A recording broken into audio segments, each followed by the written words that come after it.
Le projet Force, c'est un groupe d'industriels qui se mobilise sous l'égide de l'IRT Jules Verne pour créer une fibre de carbone économique.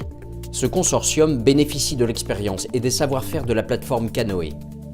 Nous avons lancé le projet Force suite à une étude que nous avons menée au niveau de la plateforme de la filière automobile française. Le but était de baisser l'empreinte carbone des véhicules. Le premier facteur était le groupe autopropulseur, comment baisser les émissions directement grâce au groupe autopropulseur, mais le deuxième était l'allègement du véhicule. On sait qu'environ 12 à 13 kg d'économie de poids, on gagne environ 1 g de CO2 par kilomètre.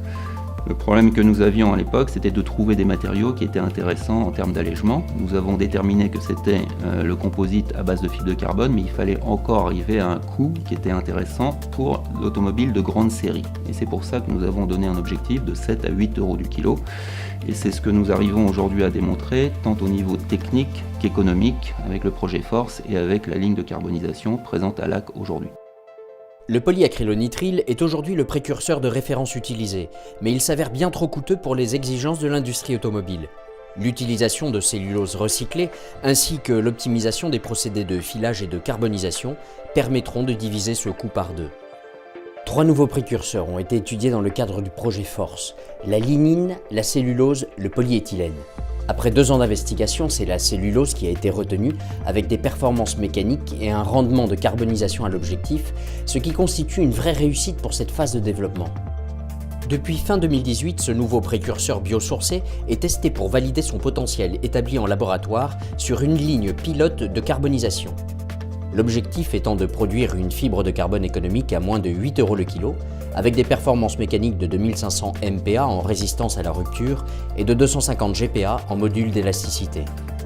Afin d'atteindre la cible économique, les travaux techniques s'orientent désormais vers de la cellulose issue de produits à recycler, comme par exemple le textile coton ou le papier.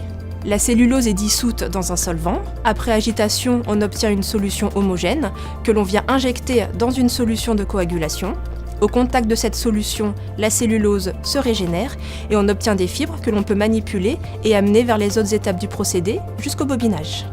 La prochaine étape de la phase 2 du projet Force est sa prolongation pour 2 ans, avec la mise en place d'une ligne de coagulation de plus grande capacité pour maîtriser la formulation du précurseur, ainsi que les aspects économiques et les propriétés mécaniques. Les fibres de précurseurs obtenues ont ensuite subi un traitement thermique à l'échelle du laboratoire dans un four à 1200 degrés. Les fibres sous tension sont alors carbonisées selon un programme de température précis et sous atmosphère contrôlée. Il y a 10 mèches de 12 000 filaments chacune qui peuvent défiler jusqu'à 1 mètre par minute et atteindre une température de 1150 degrés. Les volatiles, qui sont issus de la dégradation thermique de la matière première, sont aspirés par un oxydateur thermique, ce qui permet de travailler avec tout type de matériaux. Les fibres de carbone, une fois obtenues, sont imprégnées dans notre laboratoire dans le but de réaliser des éprouvettes qui sont destinées à la caractérisation mécanique et optique. Le projet Force est d'ores et déjà une réussite avec l'atteinte des performances mécaniques. La cible économique est proche. La préparation du lancement des phases d'industrialisation est en cours avec la recherche de partenaires et d'investisseurs. L'objectif de commercialisation de cette fibre de carbone biosourcée issue de l'économie circulaire est prévu à l'horizon 2025-2026. L'industrie automobile et les sports et loisirs sont les premiers marchés cibles de ce projet.